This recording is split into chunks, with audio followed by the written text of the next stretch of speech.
نحمدہ ونصلی علی رسولہ الکریم اما بعد فاعوذ باللہ من الشیطان الرجیم بسم اللہ الرحمن الرحیم السلام علیکم ورحمۃ اللہ وبرکاتہ۔ ماہ رمضان کے فضائل اور برکات بیان کرنے کے لیے صوفی جمیل احمد رضا نقشبندی قادری آپ کی خدمت میں حاضر ہیں۔ حضرت ابو سعید خدری رضی اللہ تعالی عنہ سے روایت ہے کہ حضور صلی اللہ علیہ وآلہ وسلم نے فرمایا، جب ماہ رمضان کی پہلی رات آتی ہے تو آسمانوں اور جنت کے دروازے کھول دیے جاتے ہیں اور آخر رات تک بند نہیں ہوتے۔ جو کوئی بندہ اس ماہ مبارک کی کسی بھی رات میں نماز پڑھتا ہے تو اللہ تعالیٰ اس کے ہر سجدے کے عوض یعنی بدلے میں اس کے لیے 1500 نیکیاں لکھتا ہے اور اس کے لیے جنت میں سرخ یاقوت کا محل تیار کرتا ہے جس میں 60,000 دروازے ہوں گے اور ہر دروازے کے پٹ سونے کے بنے ہوں گے جن میں یاقوت سرخ جڑے ہوں گے۔ پس جو کوئی ماہ رمضان کا پہلا روزہ رکھتا ہے تو اللہ تعالیٰ مہینے کے آخر دن اس کے گناہ معاف فرما دیتا ہے اور اس کے لیے صبح سے شام تک 70,000 فرشتے دعائے مغفرت کرتے ہیں۔ رات اور دن میں جب بھی وہ سجدہ کرتا ہے اس ہر سجدہ کے عوض یعنی بدلے میں اسے جنت میں ایک ایسا درخت عطا کیا جاتا ہے کہ اس کے سائے میں گھوڑے سوار 500 برس تک چلتے رہے۔ حضرت عبداللہ ابن عباس رضی اللہ تعالیٰ عنہ سے روایت ہے کہ حضور صلی اللہ علیہ وآلہ وسلم کا فرمان ہے کہ اللہ تعالیٰ ماہ رمضان میں روزانہ افطار کے وقت 10 لاکھ ایسے گناہ گاروں کو جہنم سے آزاد فرماتا ہے جن پر گناہوں کی وجہ سے جہنم واجب ہو چکا تھا۔ نیز شب جمعہ اور روز جمعہ یعنی جمعرات کو غروب آفتاب سے لے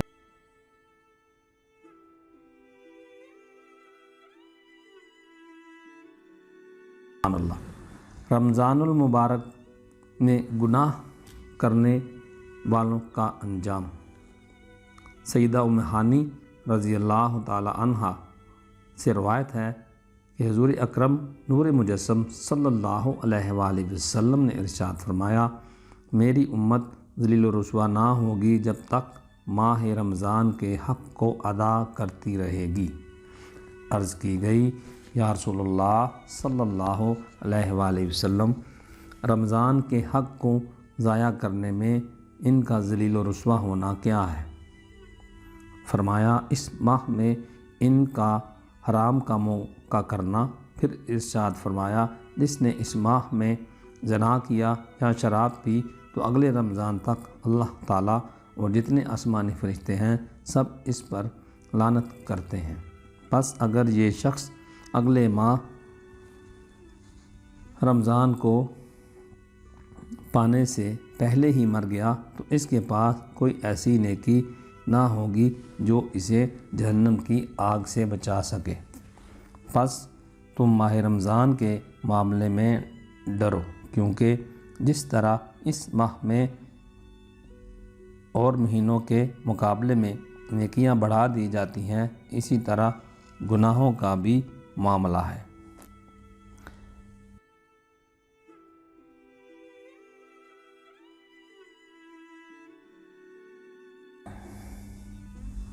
رمضان المبارک اور مہنگائی بڑھا دینے کا بیان۔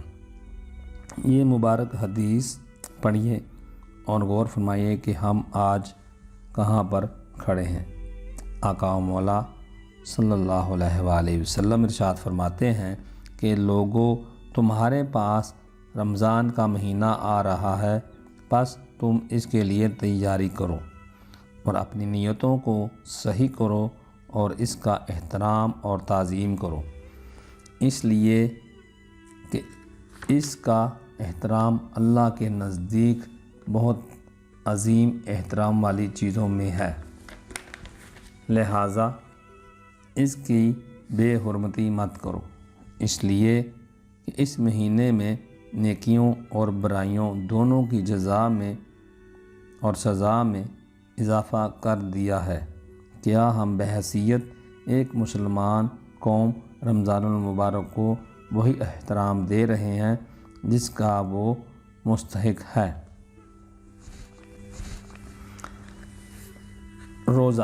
روزے کے معنی و مفہوم کا بیان۔ لغت میں صوم اور صیام کے معنی ہیں امساک یعنی مطلقاً رکنا۔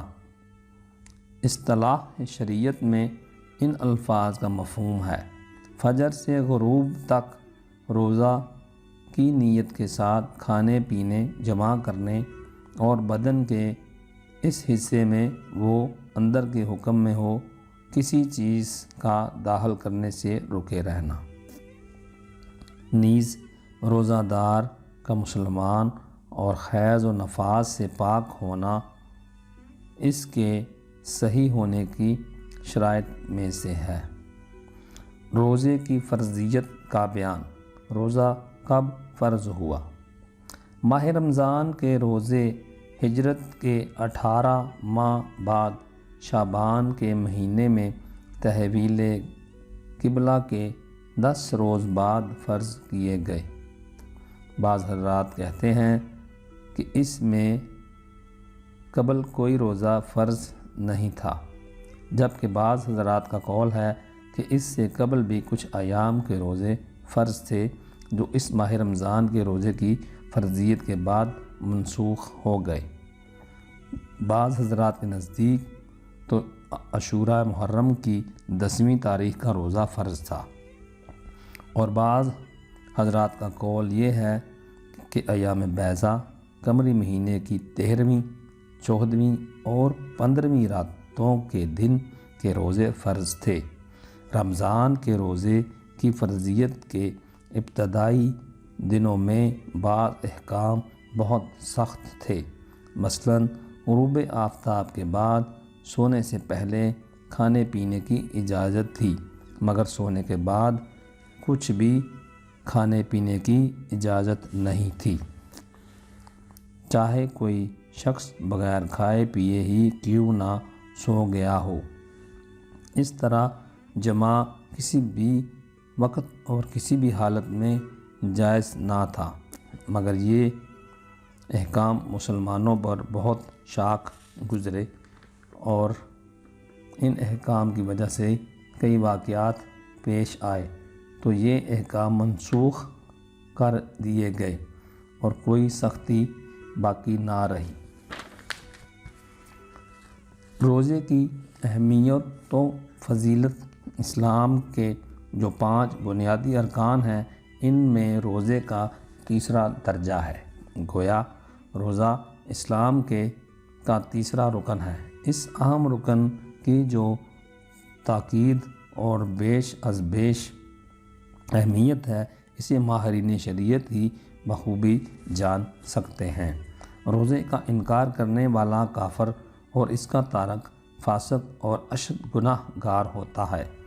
در مختار کے باب ما یفسد الصوم میں یہ مسئلہ اور حکم نقل کیا گیا ہے کہ جو شخص رمضان میں بلا عذر علی الاعلان کھاتا پیتا نظر آئے اسے قتل کر دیا جائے۔ روزہ کی فضیلت کے بارے میں صرف اس قدر کہہ دینا کافی ہے کہ بعض علماء نے اس اہم ترین اور باعظمت رکن کے بے انتہا فضائل دیکھ کر اس کو نماز جیسی عظیم الشان عبادت پر ترجیح اور فضیلت دی ہے، اگرچہ یہ بعض ہی علماء کا قول ہے، جبکہ اکثر علماء کا مسلک یہی ہے کہ نماز تمام اعمال سے افضل ہے اور اسے روزے پر بھی ترجیح و فضیلت حاصل ہے، مگر بتانا تو صرف یہ ہے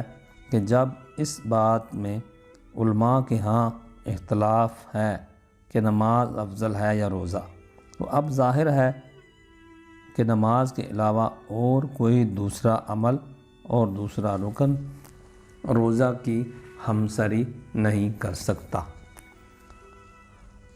فرضیت روزہ اور تقوی کا بیان۔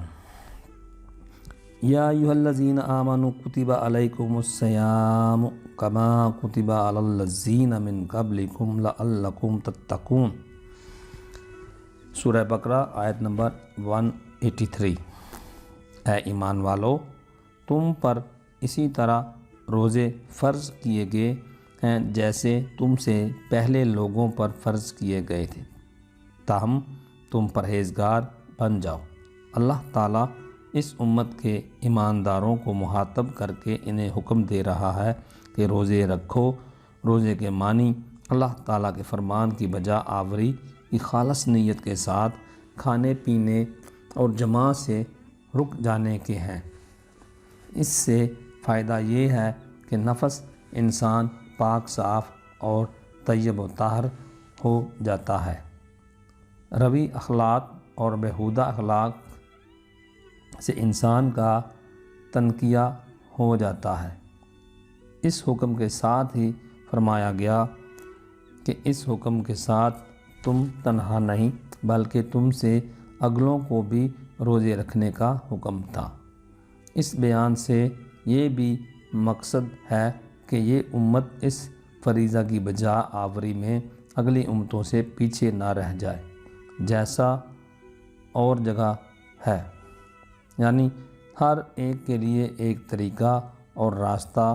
اگر اللہ تعالیٰ چاہتا تو تم سب کو ایک ہی امت کر دیتا، لیکن وہ تمہیں آزما رہا ہے۔ تمہیں چاہیے کہ نیکیوں میں سبقت کرتے ہوئے یہاں بھی فرمایا کہ تم پر بھی روزے اس طرح فرض ہیں جس طرح تم سے پہلے گزرنے والوں پر تھے۔ روزے سے بدن کو پاکیزگی ملتی ہے اور عملی شیطانی راہ پر چلنے سے رک جاتا ہے۔ روزے کے فوائد کا بیان۔ روزے کے فوائد کسی بھی عبادت اور کسی بھی عمل کا سب سے بڑا فائدہ یہ ہوتا ہے کہ اللہ رب العزت کی خوشنودی حاصل ہو جائے اور پروردگار کی رحمت کاملہ اس عمل اور عبادت کرنے والے کو دین اور دنیا دونوں جگہ اپنی آغوش میں چھپا لے۔ ظاہر ہے اس اعتبار سے روزے کا فائدہ بھی بڑا ہی عظیم الشان ہوگا، مگر اس کے علاوہ روزے کے کچھ اور بھی روحانی دینی فوائد ہیں جو اپنی اہمیت تو عظمت کے اعتبار سے قابل ذکر ہیں، لہٰذا ان میں سے کچھ فائدے بیان کیے جاتے ہیں۔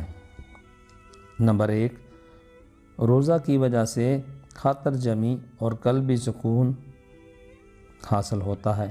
نفس امارہ کی تیزی و تندی جاتی رہتی ہے۔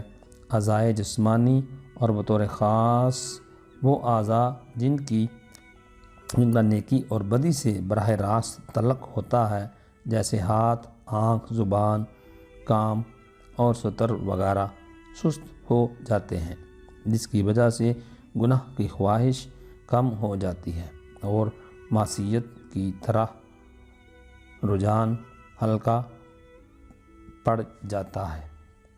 چنانچہ اس لیے کہا جاتا ہے کہ جب نفس بھوکا ہوتا ہے تو وہ تمہارے اعضاء سیر ہوتے ہیں، یعنی انہیں اپنے کام کی رغبت نہیں ہوتی، اور جب نفس سیر ہوتا ہے تو وہ تمام اعضاء بھوکے ہوتے ہیں، انہیں اپنے کام کی طرف رغبت ہوتی ہے۔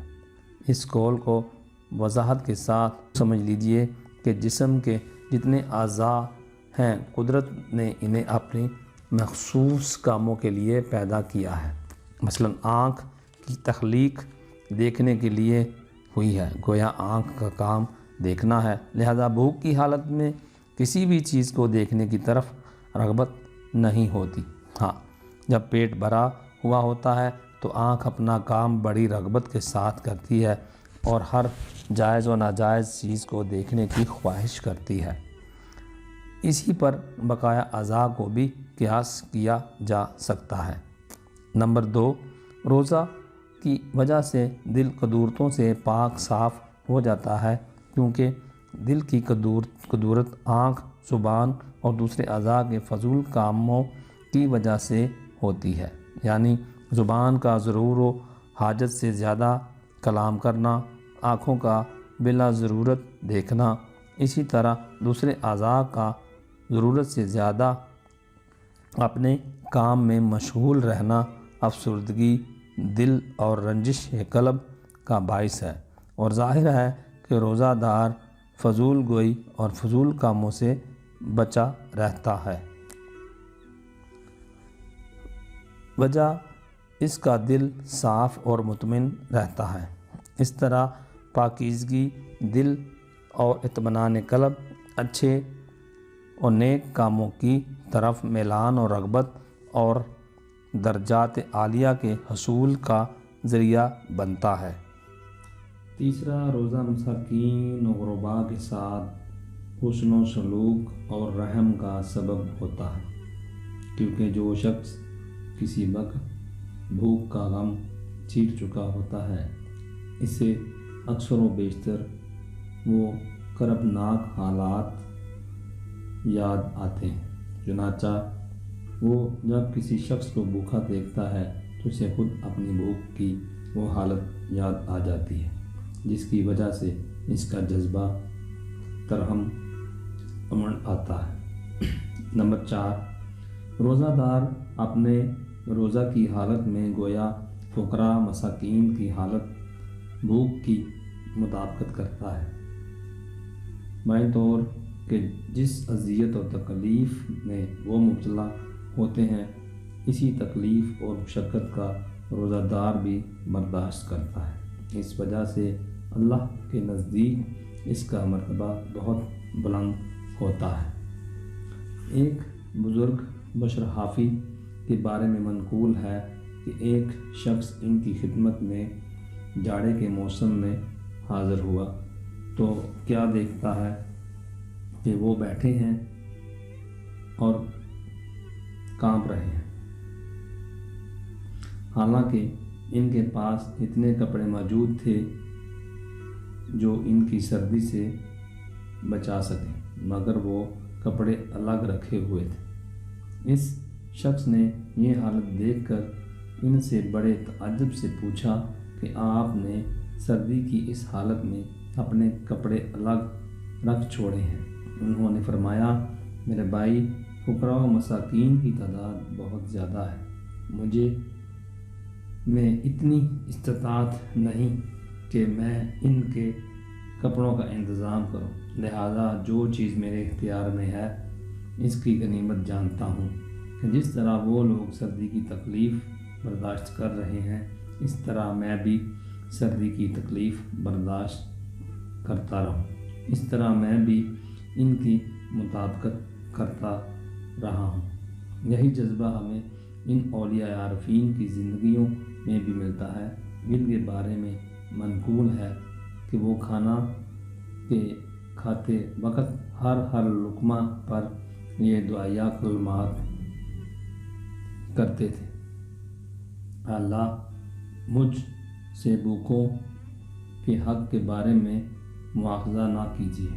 حضرت یوسف علیہ السلام کے بارے میں منقول ہے کہ جب کخت سالی نے پورے ملک کو اپنے محیط سایہ میں لے لیا، باوجود یہ کہ خود ان کے پاس بے انتہا غلہ کا ذخیرہ تھا، مگر وہ صرف اس لیے پیٹ بھر کر نہیں کھاتے تھے کہ کہیں بھوکوں کا خیال دل سے اتر نہ جائے، نیز یہ انہیں اس طرح بھوکوں اور قحط زدہ عوام کی تکالیف اور مصیبت سے مشابہت اور مطابقت حاصل رہے۔ استقبال رمضان اور جنت کی سجاوٹ ہونے کا بیان۔ حضرت ابن عمر رضی اللہ تعالی عنہ بیان کرتے ہیں کہ نبی کریم صلی اللہ علیہ وآلہ وسلم نے فرمایا، رمضان کے استقبال کے لیے جنت شروع سال سے آخر سال تک اپنی زیب و زینت کرتی ہے۔ آپ صلی اللہ علیہ وآلہ وسلم نے فرمایا، جب رمضان کا پہلا دن ہوتا ہے تو عرش کے نیچے جنت کے درختوں کے پتوں سے حورین کے سر پر ہوا چلتی ہے۔ پھر حوریں کہتی ہیں، اے ہمارے پروردگار، اپنے بندوں میں سے ہمارے لیے شوہر بنا دے کہ ان کی صحبت اور ہم نشینی کے سرور اور کیف سے ہماری آنکھیں ٹھنڈی ہوں اور ان کی آنکھیں ہمارے دیدار اور وصل سے ٹھنڈک پائیں۔ شروع سال سے مراد محرم کا ابتدائی دن ہے، لیکن یہ بھی بعید نہیں کہ جنت و رمضان کے اعتبار سے شروع سال سے مراد شوال کا ابتدائی دن ہو۔ حاصل یہ کہ رمضان کی برکات یعنی کثرت و مغفرت اور بلندی درجات وغیرہ کے آنے کی خوشی میں جنت تمام سال اپنا بناؤ سنگار کرتی ہے۔ اپنے بندوں میں سے ہمارے لیے شوہر بنا دے۔ بندے سے اللہ کے وہ نیک فرمانبردار بندے مراد ہیں جو رمضان کے دنوں میں روزہ رکھتے ہیں اور راتوں میں نماز و تراویح میں مشغول رہتے ہیں۔ نبی کریم صلی اللہ علیہ وآلہ وسلم کا یہ ارشاد گرامی منقول ہے کہ جو بندہ رمضان میں روزہ رکھتا ہے تو اس کے ہر دن کے روزے کے بدلے میں اسے موتیوں کے خیمے میں حوریں اور میں سے ایک زوجہ عطا کی جاتی ہے، جیسا کہ ارشاد ربانی ہے، حور مقصورات فی الخیام۔ ایک نیکی کا ثواب 700 گنا تک ہونے کا بیان۔ حضرت ابو ہریرہ رضی اللہ تعالی عنہ بیان کرتے ہیں کہ رسول کریم صلی اللہ علیہ وآلہ وسلم نے فرمایا، بنی آدم کے ہر نیک عمل کا ثواب زیادہ کیا جاتا ہے، بائیں طور کہ ایک نیکی کا ثواب 10 سے 700 گنا تک ہوتا ہے، اور اللہ تعالیٰ فرماتا ہے کہ مگر روزے کی وہ میرے ہی لیے ہیں اور میں ہی اس کا اجر دوں گا، یعنی روزے کی جو جزا ہے اس میں ہی جانتا ہوں اور وہ روزے دار کو میں خود ہی دوں گا۔ اس بارے میں کوئی دوسرا یعنی فرشتہ بھی واسطہ نہیں ہوگا، کیونکہ روزہ دار اپنی خواہش اپنا کھانا صرف میرے لیے ہی چھوڑتا ہے، یعنی وہ میرے حکم کی بجا آوری، میری رضا خوشنودی کی خاطر اور میرے ثواب کی طلب کے لیے روزہ رکھتا ہے۔ روزہ دار کے لیے 2 خوشیاں ہیں، ایک خوشی تو روزہ کھولنے کے وقت اور دوسری خوشی ثواب ملنے کی وجہ سے۔ اپنے پروردگار سے ملاقات کے وقت یاد رکھو، روزہ دار کے منہ کی بو اللہ کے نزدیک مشک کی خوشبو سے زیادہ لطف اور پسندیدہ ہے، اور روزہ سپر ہے کہ اس کی وجہ سے بندہ دنیا میں شیطان کے شر و فریب سے اور آخرت میں دوزخ کی آگ سے محفوظ رہتا ہے۔ لہٰذا جب تم میں سے کوئی شخص روزہ دار ہو تو وہ نہ فحش باتیں کرے اور نہ بےہودگی کے ساتھ اپنے آواز بلند کرے، اور اگر کوئی نادان جاہل اسے برا کہے یا اس سے لڑنے جھگڑنے کا ارادہ کرے تو اسے چاہیے کہ وہ کہہ دے، میں روزہ دار ہوں۔ نیک عمل کے اجر کے سلسلے میں ادنیٰ درجہ 10 ہے۔ نیکی تو ایک ہو مگر ثواب اس کا 10 گنا ملے، پھر اس کے بعد نیک عمل کرنے والے کے صدق و خلوص پر انحصار ہوتا ہے کہ اس کی ریاضت و مجاہدہ اور اس کے خلوص و صدق نیت میں جتنی پختگی اور کمال بڑھتا رہتا ہے، اس طرح اس کے ثواب میں اضافہ ہوتا رہتا ہے، یہاں تک کہ بعض حالات میں ایک نیکی پر 700 گنا ثواب ملتا ہے۔ گویا یہ آخری درجہ ہے، لیکن بعض مقامات اور اوقات ایسے بھی ہیں جہاں کے جانے والے ایک نیکی اس سے بھی زیادہ اجر و ثواب سے نوازی جاتی ہے۔ چنانچہ منقول ہے کہ مکہ میں ایک نیک عمل کے بدلے میں 1,00,000 نیکیاں لکھی جاتی ہیں۔ ارشاد باری تعالیٰ ہے، الصوم مگر روزہ سے ثواب کی اہمیت اور فضیلت کی طرف اشارہ ہے کہ روزہ کا ثواب بے انتہا اور لامحدود ہے، جس کی مقدار سوائے اللہ کے اور کوئی نہیں جانتا۔ سبحان اللہ۔ ماہ رمضان کے سبب گناہوں کی بخشش کا بیان۔ حضرت ابو ہریرہ رضی اللہ تعالیٰ عنہ بیان کرتے ہیں کہ رسول کریم صلی اللہ علیہ وآلہ وسلم نے فرمایا، جس شخص نے ایمان کے ساتھ یعنی شریعت کو سچ جانتے ہوئے اور فرضیت رمضان کا اعتقاد رکھتے ہوئے طلب ثواب کی خاطر یعنی کسی خوف یا ریا کے طور پر نہیں بلکہ خالصتاً اللہ رمضان کا روزہ رکھا تو اس کے وہ گناہ بخش دیے جائیں گے جو اس نے پہلے کیے تھے۔ نیز جو شخص ایمان کے ساتھ اور طلب ثواب کی خاطر رمضان میں کھڑا ہوا تو اس کے وہ گناہ بخش دیے جائیں گے جو اس نے پہلے کیے تھے۔ اس طرح جو شخص شب قدر میں ایمان کے ساتھ یعنی شب قدر کی حقیقت کا ایمان و اعتقاد رکھتے ہوئے اور طلب ثواب کی خاطر کھڑا ہوا تو اس کے وہ گناہ بخش دیے جائیں گے جو اس نے پہلے کیے تھے۔ رمضان میں کھڑے ہونے سے مراد یہ ہے کہ رمضان کی راتوں میں تراویح پڑھیں، تلاوت قرآن کریم اور ذکر اللہ وغیرہ میں مشغول رہے۔ نیز اگر حرم شریف میں ہو تو طواف عمرہ کرے یا اس طرح کی دوسری عبادات میں اپنے آپ کو مصروف رکھیں۔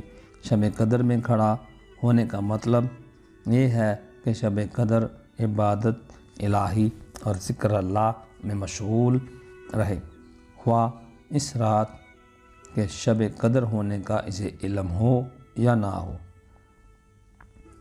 تو اس کے وہ گناہ بخش دیے جائیں گے جو اس نے پہلے کیے تھے۔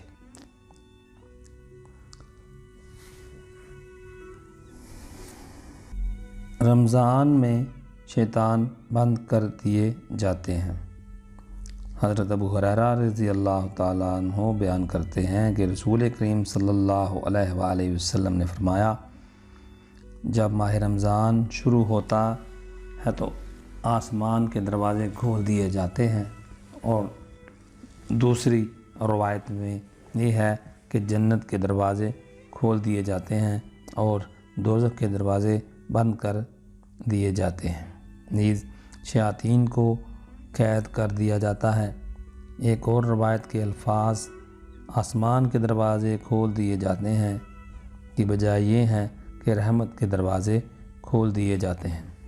آسمان کے دروازے کھول دیے جاتے ہیں سے اس بات کی طرف کنایا مقصود ہے کہ اس ماہ مقدس کے شروع ہوتے ہی اللہ تبارک و تعالیٰ کے پے در پے رحمتوں کا نزول شروع ہو جاتا ہے اور بندوں کے اعمال بغیر کسی مانع و رکاوٹ کے صعود کرتے ہیں، نیز باب قبولیت ہو جاتا ہے۔ بندہ جو دعا مانگتا ہے بارگاہ الوہیت میں شرف قبولیت سے سرفراز ہوتی ہے، جنت کے دروازے کھولے جاتے ہیں۔ اس طرح کنایا مقصود ہے کہ بندہ کو ان نیک اور اچھے کاموں کی توفیق عطا فرمائی جاتی ہے جو دخول جنت کا ذریعہ ہوتے ہیں۔ دوزخ کے دروازے بند کر دیے جاتے ہیں سے اس بات کی طرف کنایا مقصود ہے کہ روزہ دار ایسے کاموں سے بچا رہتا ہے جو دوزخ میں داخل ہونے کا باعث ہوتے ہیں، اور یہ ظاہری ہے۔ روزہ دار کبیرہ گناہ سے محفوظ و مامون رہتا ہے، اور جو صغیرہ گناہ ہوتے ہیں وہ اس کے روزے کی برکت سے بخش دیے جاتے ہیں۔ شیاطین کو قید کر دیا جاتا ہے کا مطلب یہ ہے کہ ان شیاطین کو جو سرکش اور سرگنا ہوتے ہیں زنجیروں میں باندھ دیا جاتا ہے، اور ان کی وہ قوت سلب کر لی جاتی ہے جس کی وجہ سے وہ بندوں کو بہکانے پر قادر ہوتے ہیں۔ بعض حضرات فرماتے ہیں کہ یہ جملہ دراصل اس بات کی طرف کنایا ہے کہ ماہ رمضان میں شیاطین لوگوں کو بہکانے سے باز رہتے ہیں، اور بندے نہ صرف یہ کہ ان کے وسوسوں اور ان کے اوہام کو قبول نہیں کرتے بلکہ ان کے مکر و فریب کے جال میں پھنستے بھی نہیں، اور اس کی وجہ یہ ہوتی ہے کہ روزہ کی حالت سے انسان کی قوت حیوانیہ مغلوب ہو جاتی ہے، اور وہ غیظ و غضب اور شہوت کی جڑ ہے، اور طرح طرح کے گناہوں کا باعث ہوتی ہے۔ اس کے برخلاف قوت عقلیہ غالب اور قوی ہو جاتی ہے جو طاعت اور نیکی کا باعث ہوتی ہے۔ چنانچہ یہی وجہ ہے کہ رمضان میں دوسرے مہینوں کی بنسبت گناہ کم صادر ہوتے ہیں، عبادات و طاعت میں زیادتی ہوتی ہے۔ رمضان کے احترام کا انعام۔ بخارا کے شہر میں ایک مجوسی آگ کی پوجا کرنے والے کا لڑکا مسلمانوں کے بازار میں رمضان کے مہینے میں کھانا کھا رہا تھا۔ یہ دیکھ کر اس کے باپ نے اپنے بیٹے کے منہ پر تمانچہ مارا اور سخت ناراض ہوا۔ لڑکے نے کہا، ابا جان، تم بھی تو رمضان میں ہر روز دن کے وقت کھاتے رہتے ہو۔ باپ نے کہا، میں واقعہ میں روزہ نہیں رکھتا اور کھانا بھی کھاتا ہوں، مگر خفیہ طور پر گھر بیٹھ کر کھاتا ہوں، مسلمانوں کے سامنے نہیں کھاتا۔ اس ماہ مبارک کا احترام کرتا ہوں۔ کچھ عرصہ کے بعد اس مجوسی کا انتقال ہو گیا تو بخارا کے کسی نیک آدمی نے اسے خواب میں دیکھا کہ وہ جنت میں ٹہل رہا ہے۔ انہوں نے مجوسی سے پوچھا، تو جنت میں کیسے داخل ہو گیا؟ تو مجوسی تھا۔ اس نے کہا، واقعی میں مجوسی تھا، مگر موت کا وقت قریب آیا تو ماہ رمضان کے احترام کی برکت سے اللہ تعالیٰ نے مجھے اسلام لانے کی توفیق دی اور میں مسلمان ہو کر مرا، اور یہ جنت رمضان کے احترام میں اسلام ملنے پر اللہ تعالیٰ نے عطا فرمائی۔ جشن نزول قرآن۔ جس طرح ماہ رمضان المبارک کو اللہ تعالیٰ نے قرآن مجید کی عظمت و شان کے طفیل دیگر مہینوں پر انفرادیت اور امتیاز عطا فرمایا، اسی طرح ماہ ربیع الاول کا امتیاز اور شان علو کی وجہ بھی اس میں صاحب قرآن کی تشریف آوری ہے۔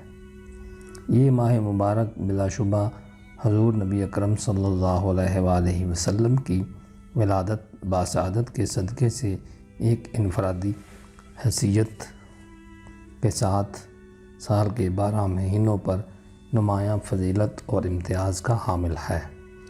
ہر چیز میں فضیلت کی نوعیت جدا ہے۔ مختلف اشیاء کی بنا فضیلت و شرف مختلف ہوتی ہے۔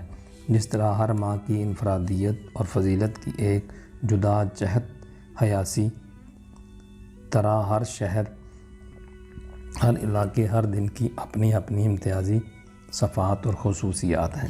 اللہ تعالیٰ نے مختلف افراد پر بعض ایام کو دوسرے ایام پر اور ماہ و سال بلکہ ہر سات کو دوسری سات پر جدا جدا اعتبارات اور مختلف نسبتوں سے شرف و امتیاز عطا فرمایا ہے۔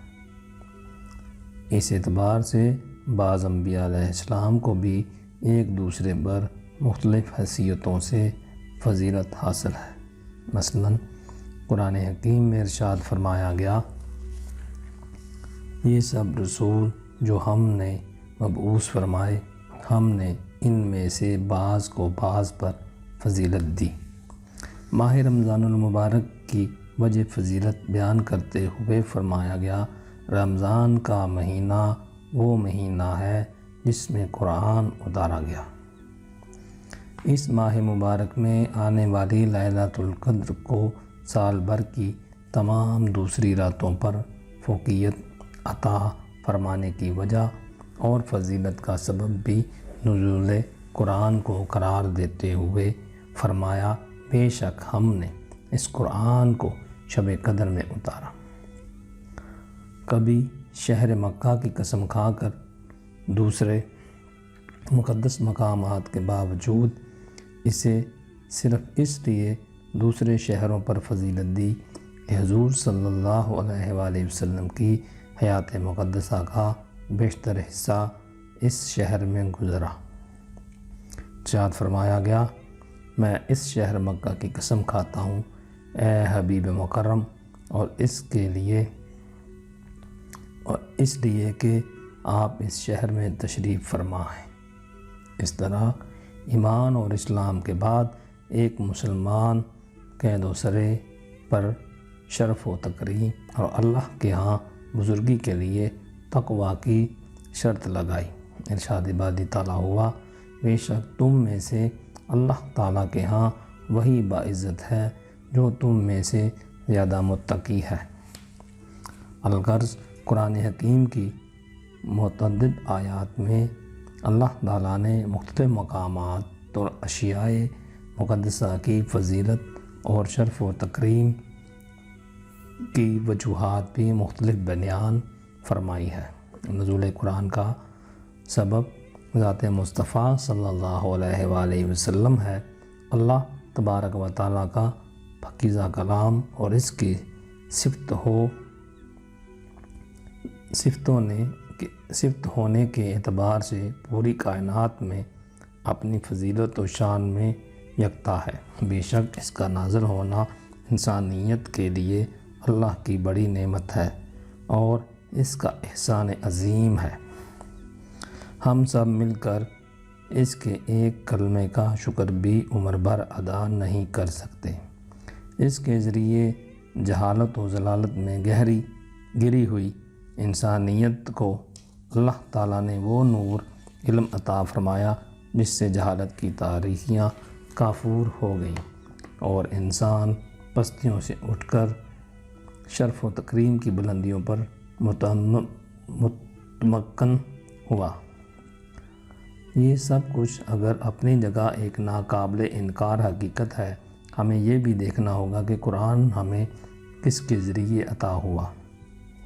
اگر قرآنی علم کے ذریعے انسان کو اللہ تعالیٰ نے لامتناہی عظمتیں عطا کی ہیں تو اسی ہستی کی اپنی عظمتوں کا کیا عالم ہوگا جس کی دہلیز پر انسانیت کو اس قرآن کی صورت میں اتنا عظیم ذخیرہ علم و حکمت اور مصدر ہدایت میسر آیا۔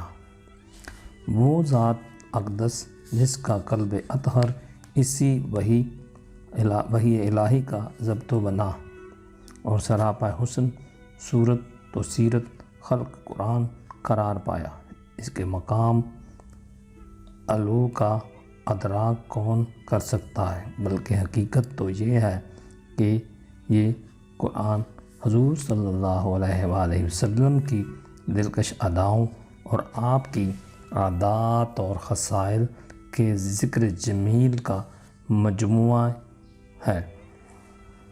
ربنا ظلمنا انفسنا وان لم تغفر لنا وترحمنا لنكونن من الخاسرین۔ ربنا آتنا فی الدنیا حسنۃ وفی الآخرۃ حسنۃ وقنا عذاب النار ربنا لا تزغ قلوبنا بعد إذ هديتنا وهب لنا من لدنك رحمة إنك أنت الوهاب ربنا أتمم لنا نورنا واغفر لنا إنك على كل شيء قدير سبحان ربك رب العزة عما يصفون والسلام على المرسلين والحمد لله رب العالمين۔ یا اللہ، ہم نے یہ جو آج ماہ رمضان کے بارے میں سب کچھ پڑھا اور سنا، اس پہ ہمیں عمل کرنے کی ہمت اور توفیق عطا فرما، اور ماہ رمضان کے تمام فیض و برکات ہمیں عطا فرما، اور ہم سے کوئی غلطی، گستاخی اور کوئی بھول چوک ہو جائے تو ہمیں معاف فرما۔ ہم تیرے بندے ہیں اور تو ہمارا رب ہے۔ یا اللہ، ہم پہ رحمتیں اور برکتیں عطا فرما، وسیع رزق اور دولت عطا فرما، گناہوں سے معاف فرما، بخشش فرما، عزت اور مرتبہ عطا فرما، بے روزگاروں کو روزگار عطا فرما، بے اولادوں کو اولاد نورین عطا فرما، بیماروں کو شفاء کاملہ عطا فرما۔ یا اللہ، بے نمازیوں کو نماز عطا فرما، یا اللہ بے نمازیوں کو نماز عطا فرما، بے نمازیوں کو نماز عطا فرما۔ ہم پہ اور ہمارے پاکستان پہ اور تمام عالم اسلام کے مسلمانوں پہ اپنی رحمتیں اور برکتیں عطا فرما۔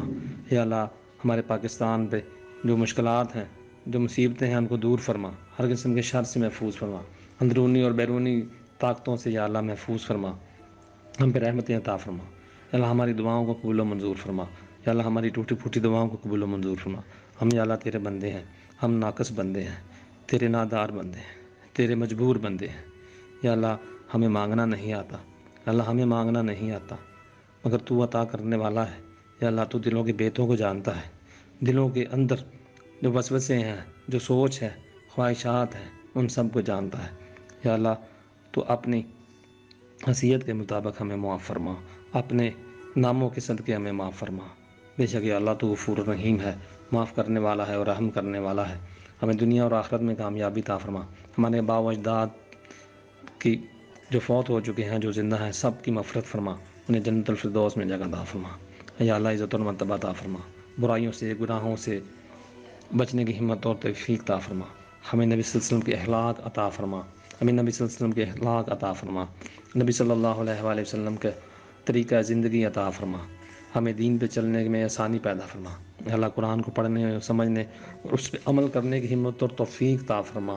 یا اللہ، ہم سب پہ اپنی رحمتیں اور برکتیں عطا فرما۔ یا اللہ، ماہ رمضان کے صدقے، نزول قرآن کے صدقے، شہداء کربلا کے صدقے، نبی صلی اللہ علیہ وآلہ وسلم کے صدقے ہمیں قبول و منظور فرما، ہماری دعاؤں کو قبول و منظور فرما، ہماری عبادتوں کو قبول و منظور فرما۔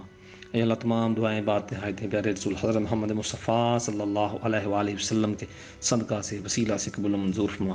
آمین یا رب العالمین۔ سمجھ لیجئے کہ جسم کے جتنے اعضاء ہیں، قدرت نے انہیں اپنی مخصوص کاموں کے لیے پیدا کیا ہے۔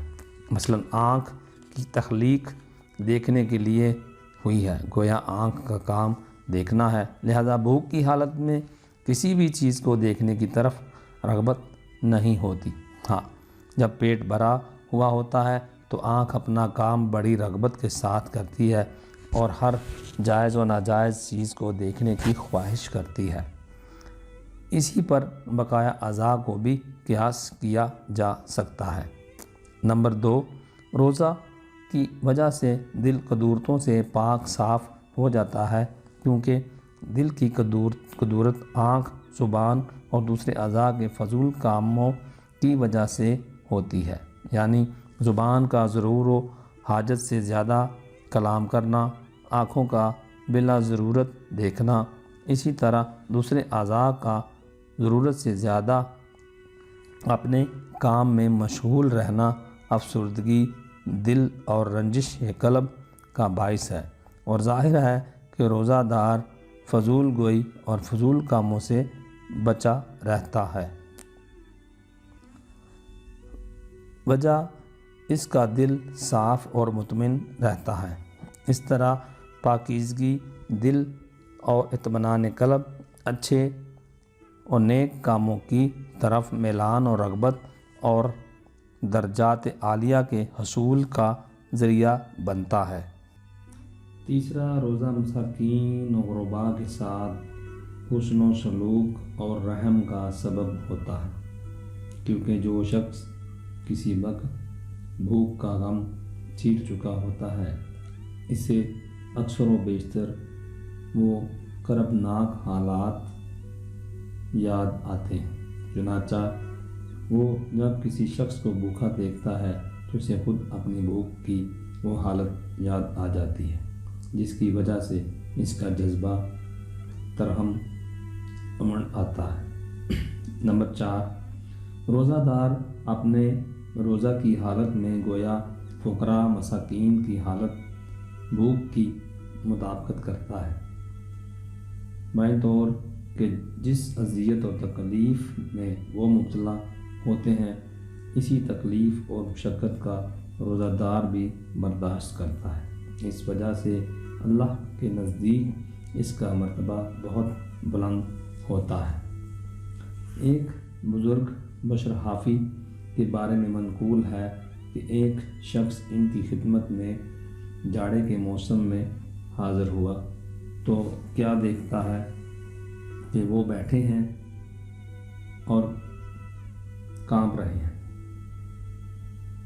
حالانکہ ان کے پاس اتنے کپڑے موجود تھے جو ان کی سردی سے بچا سکیں، مگر وہ کپڑے الگ رکھے ہوئے تھے۔ اس شخص نے یہ حالت دیکھ کر ان سے بڑے تعجب سے پوچھا کہ آپ نے سردی کی اس حالت میں اپنے کپڑے الگ رکھ چھوڑے ہیں؟ انہوں نے فرمایا، میرے بھائی، فقراء و مساکین کی تعداد بہت زیادہ ہے، مجھے میں اتنی استطاعت نہیں کہ میں ان کے کپڑوں کا انتظام کروں، لہذا جو چیز میرے اختیار میں ہے اس کی غنیمت جانتا ہوں کہ جس طرح وہ لوگ سردی کی تکلیف برداشت کر رہے ہیں اس طرح میں بھی سردی کی تکلیف برداشت کرتا رہوں، اس طرح میں بھی ان کی مطابقت کرتا رہا ہوں۔ یہی جذبہ ہمیں ان اولیاء عارفین کی زندگیوں میں بھی ملتا ہے، جن کے بارے میں منقول ہے کہ وہ کھانا کے کھاتے وقت ہر لقمہ پر یہ دعائیہ کلمات کرتے تھے، اللہ مجھ سے بھوکوں کے حق کے بارے میں مواخذہ نہ کیجیے۔ حضرت یوسف علیہ السلام کے بارے میں منقول ہے کہ جب قحط سالی نے پورے ملک کو اپنے محیط سایہ میں لے لیا، باوجود یہ کہ خود ان کے پاس بے انتہا غلہ کا ذخیرہ تھا، مگر وہ صرف اس لیے پیٹ بھر کر نہیں کھاتے تھے کہ کہیں بھوکوں کا خیال دل سے اتر نہ جائے، نیز یہ انہیں اس طرح بھوکوں اور قحط زدہ عوام کی تکالیف اور مصیبت سے مشابہت اور مطابقت حاصل رہے۔ استقبال رمضان اور جنت کی سجاوٹ ہونے کا بیان۔ حضرت ابن عمر رضی اللہ تعالی عنہ بیان کرتے ہیں کہ نبی کریم صلی اللہ علیہ وآلہ وسلم نے فرمایا، رمضان کے استقبال کے لیے جنت شروع سال سے آخر سال تک اپنی زیب و زینت کرتی ہے۔ آپ صلی اللہ علیہ وآلہ وسلم نے فرمایا، جب رمضان کا پہلا دن ہوتا ہے تو عرش کے نیچے جنت کے درختوں کے پتوں سے حورین کے سر پر ہوا چلتی ہے، پھر حوریں کہتی ہیں، اے ہمارے پروردگار، اپنے بندوں میں سے ہمارے لیے شوہر بنا دے کہ ان کی صحبت اور ہمنشینی کے سرور اور کیف سے ہماری آنکھیں ٹھنڈی ہوں اور ان کی آنکھیں ہمارے دیدار و وصل سے ٹھنڈک پائیں۔ شروع سال سے مراد محرم کا ابتدائی دن ہے، لیکن یہ بھی بعید نہیں کہ جنت و رمضان کے اعتبار سے شروع سال سے مراد شوال کا ابتدائی دن ہو۔ حاصل یہ کہ رمضان اور رمضان کی برکات یعنی کثرت و مغفرت اور بلندی درجات وغیرہ کے آنے کی خوشی میں جنت تمام سال اپنا بناؤ سنگار کرتی ہے، اپنے بندوں میں سے ہمارے لیے شوہر بنا دے۔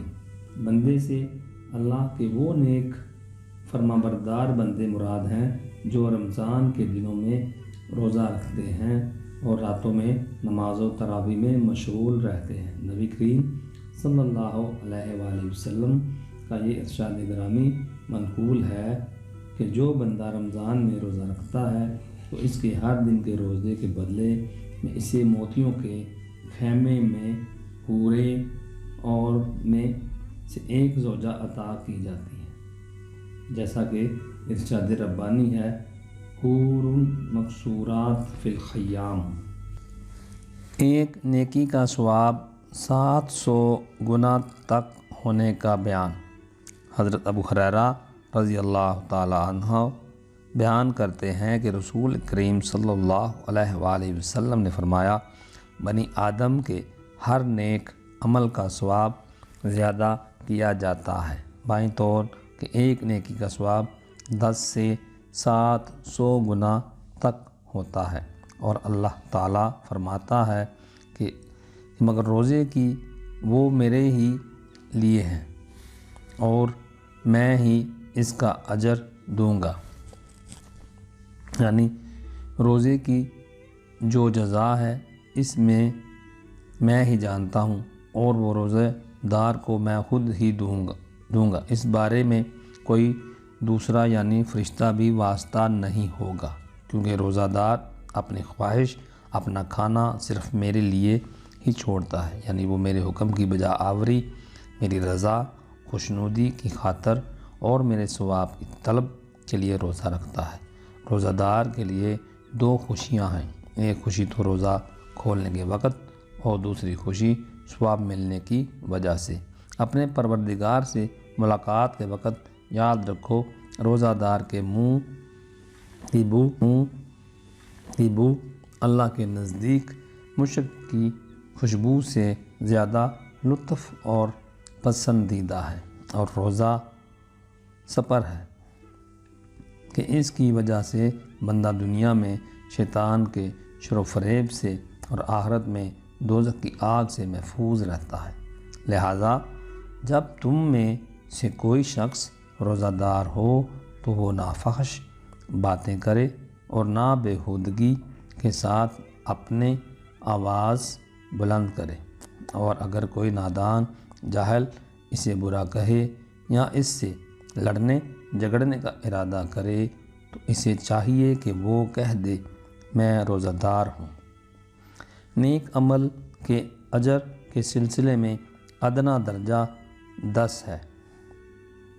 نیکی تو ایک ہو مگر ثواب اس کا 10 گنا ملے، پھر اس کے بعد نیک عمل کرنے والے کے صدق و خلوص پر انحصار ہوتا ہے کہ اس کی ریاضت و مجاہدہ اور اس کے خلوص و صدق نیت میں جتنی پختگی اور کمال بڑھتا رہتا ہے، اس طرح اس کے ثواب میں اضافہ ہوتا رہتا ہے، یہاں تک کہ بعض حالات میں ایک نیکی پر 700 گنا ثواب ملتا ہے۔ گویا یہ آخری درجہ ہے، لیکن بعض مقامات اور اوقات ایسے بھی ہیں جہاں کے جانے والے ایک نیکی اس سے بھی زیادہ اجر و ثواب سے نوازی جاتی ہے۔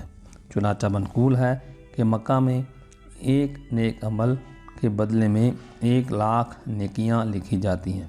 ارشاد باری تعالیٰ ہے الصوم، مگر روزہ سے ثواب کی اہمیت اور فضیلت کی طرف اشارہ ہے کہ روزہ کا ثواب بے انتہا اور لامحدود ہے، جس کی مقدار سوائے اللہ کے اور کوئی نہیں جانتا۔ سبحان اللہ۔ ماہ رمضان کے سبب گناہوں کی بخشش کا بیان۔ حضرت ابو ہریرہ رضی اللہ تعالیٰ عنہ بیان کرتے ہیں کہ رسول کریم صلی اللہ علیہ وآلہ وسلم نے فرمایا، جس شخص نے ایمان کے ساتھ یعنی شریعت کو سچ جانتے ہوئے اور فرضیت رمضان کا اعتقاد رکھتے ہوئے طلب ثواب کی خاطر یعنی کسی خوف یا ریا کے طور پر نہیں بلکہ خالصتاً اللہ رمضان کا روزہ رکھا تو اس کے وہ گناہ بخش دیے جائیں گے جو اس نے پہلے کیے تھے۔ نیز جو شخص ایمان کے ساتھ اور طلب ثواب کی خاطر رمضان میں کھڑا ہوا تو اس کے وہ گناہ بخش دیے جائیں گے جو اس نے پہلے کیے تھے۔ اس طرح جو شخص شب قدر میں ایمان کے ساتھ یعنی شب قدر کی حقیقت کا ایمان و اعتقاد رکھتے ہوئے اور طلب ثواب کی خاطر کھڑا ہوا تو اس کے وہ گناہ بخش دیے جائیں گے جو اس نے پہلے کیے تھے۔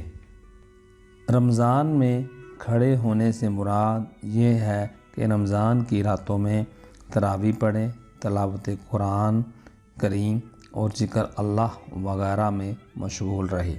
نیز اگر حرم شریف میں ہو تو طواف عمرہ کرے یا اس طرح کی دوسری عبادات میں اپنے آپ کو مصروف رکھے۔ شب قدر میں کھڑا ہونے کا مطلب یہ ہے کہ شب قدر عبادت الہی اور ذکر اللہ میں مشغول رہے، خواہ اس رات کے شب قدر ہونے کا اسے علم ہو یا نہ ہو، تو اس کے وہ گناہ بخش دیے جائیں گے جو اس نے پہلے کیے تھے۔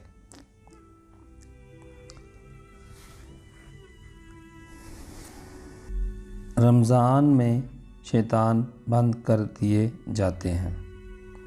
حضرت ابو ہریرہ رضی اللہ تعالیٰ عنہ بیان کرتے ہیں کہ رسول کریم صلی اللہ علیہ وآلہ وسلم نے فرمایا، جب ماہ رمضان شروع ہوتا ہے تو آسمان کے دروازے کھول دیے جاتے ہیں، اور دوسری روایت میں یہ ہے کہ جنت کے دروازے کھول دیے جاتے ہیں اور دوزخ کے دروازے بند کر دیے جاتے ہیں۔ نیز شیاطین کو قید کر دیا جاتا ہے۔ ایک اور روایت کے الفاظ آسمان کے دروازے کھول دیے جاتے ہیں کی بجائے یہ ہیں کہ رحمت کے دروازے کھول دیے جاتے ہیں۔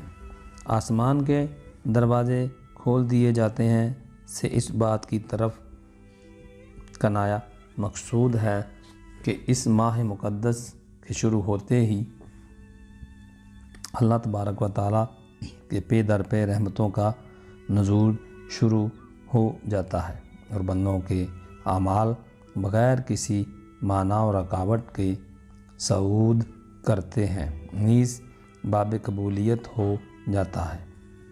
بندہ جو دعا مانگتا ہے بارگاہ الوہیت میں شرف قبولیت سے سرفراز ہوتی ہے۔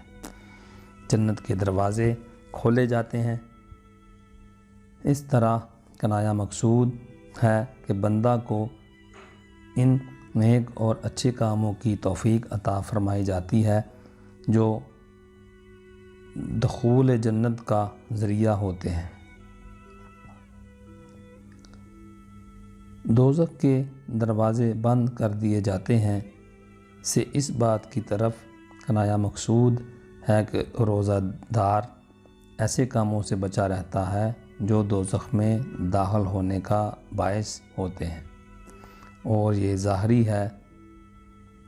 روزہ دار کبیرہ گناہ سے محفوظ و مامون رہتا ہے، اور جو صغیرہ گناہ ہوتے ہیں وہ اس کے روزے کی برکت سے بخش دیے جاتے ہیں۔ شیاطین کو قید کر دیا جاتا ہے کا مطلب یہ ہے کہ ان شیاطین کو جو سرکش اور سرگنا ہوتے ہیں زنجیروں میں باندھ دیا جاتا ہے اور ان کی وہ قوت سلب کر لی جاتی ہے جس کی وجہ سے وہ بندوں کو بہکانے پر قادر ہوتے ہیں۔ بعض حضرات فرماتے ہیں کہ یہ جملہ دراصل اس بات کی طرف کنایا ہے کہ ماہ رمضان میں شیاطین لوگوں کو بہکانے سے باز رہتے ہیں، اور بندے نہ صرف یہ کہ ان کے وسوسوں اور ان کے اوہام کو قبول نہیں کرتے بلکہ ان کے مکر و فریب کے جال میں پھنستے بھی نہیں، اور اس کی وجہ یہ ہوتی ہے کہ روزہ کی حالت سے انسان کی قوت حیوانیہ مغلوب ہو جاتی ہے اور وہ غیظ و غضب اور شہوت کی جڑ ہے اور طرح طرح کے گناہوں کا باعث ہوتی ہے۔ اس کے برخلاف قوت عقلیہ غالب اور کبھی ہو جاتی ہے جو اطاعت اور نیکی کا باعث ہوتی ہے۔ چنانچہ یہی وجہ ہے کہ رمضان میں دوسرے مہینوں کی بنسبت گناہ کم صادر ہوتے ہیں، عبادات و اطاعت میں زیادتی ہوتی ہے۔